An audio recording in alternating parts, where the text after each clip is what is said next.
حیدرآباد اور سکندرآباد کے مختلف علاقوں میں اچانک گرج چمک کے ساتھ تیز بارش کے باعث نظام عام زندگی متاثر ہو کر رہ گئے ہیں۔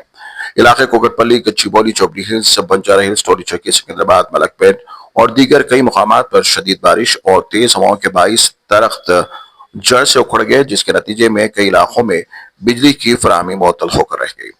محکمہ موسمیات کے مطابق آئندہ 48 گھنٹوں کے دوران تلنگانہ بھر میں گرج چمک، آندھی اور تیز بارش کا سلسلہ جاری رہنے کا امکان ہے۔ خاص طور پر حیدرآباد میں اوسط ہلکی بارش ہونے کی پیشگوئی کی جا رہی ہے۔ بارش کے سبب سڑکوں پر پانی جمع ہونے سے ٹریفک کی روانی متاثر ہوئی ہے اور شہریوں کو کافی مشکلات کا سامنا کرنا پڑا۔ محکمہ موسمیات نے عوام الناس سے اپیل کی ہے کہ وہ خراب موسم کے دوران غیر ضروری سفر سے گریز کریں اور کھلے علاقوں میں رہنے سے احتیاط برتیں۔ حکام نے بھی ایمرجنسی ٹیموں کو متحرک کر دیا ہے تاکہ کسی بھی ہنگامی صورتحال سے بروقت نمٹا جا سکے۔